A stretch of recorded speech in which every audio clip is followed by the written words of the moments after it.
আগে সরকারগুলো পরিকল্পনা ছাড়া ও কার্যকারিতা বিবেচনা না করে যন্ত্রপাতি কিনে স্বাস্থ্য খাতে অর্থের অপচয় করেছে, এমন অভিযোগ করেছেন স্বাস্থ্যমন্ত্রী সর্দার এম সাখাওয়াত হোসেন। আর প্রশাসনিক ও প্রক্রিয়াগত প্রতিবন্ধকতায় সরকারি স্বাস্থ্য প্রতিষ্ঠানগুলো বরাদ্দ অর্থ সঠিকভাবে কাজে লাগাতে পারছে না, এমন তথ্য উঠে এসেছে এক গবেষণায়।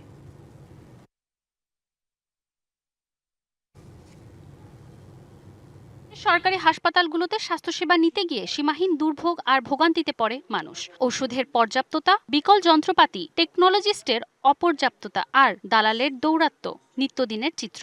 স্বাস্থ্য ও পরিবার কল্যাণ মন্ত্রণালয়ের স্বাস্থ্য অর্থনীতি ইউনিটের উদ্যোগে এবং পাওয়ার অ্যান্ড পার্টিসিপেশন রিসার্চ সেন্টারের এক গবেষণায় এমন চিত্রই উঠে এসেছে। বুধবার আন্তর্জাতিক মাতৃভাষা ইনস্টিটিউটে গবেষণার ফলাফল উপস্থাপন অনুষ্ঠানে বক্তারা বলেন, নাগরিকরা বাস্তবে কতটা স্বাস্থ্যসেবা পাচ্ছেন তা দিয়ে স্বাস্থ্য খাতের সাফল্য মূল্যায়ন করতে হবে। স্টাডির একটা বড় বৈশিষ্ট্য হচ্ছে যে এটিকে আমরা প্রমাণ ভিত্তিক উপস্থাপন করলাম আর কি। আমাদের কিছু ইনস্টিটিউশনাল নলেজ, ওয়ার্কিং এক্সপেরিয়েন্স এগুলো আছে, আমরা জানি। প্রধান অতিথির বক্তব্যে স্বাস্থ্যমন্ত্রী বলেন, স্বাস্থ্য খাত সংশ্লিষ্টদের সততার সাথে কাজ করতে হবে। এ খাতের দুরবস্থার জন্য আগের সরকারগুলোকেও দায়ী করেন তিনি।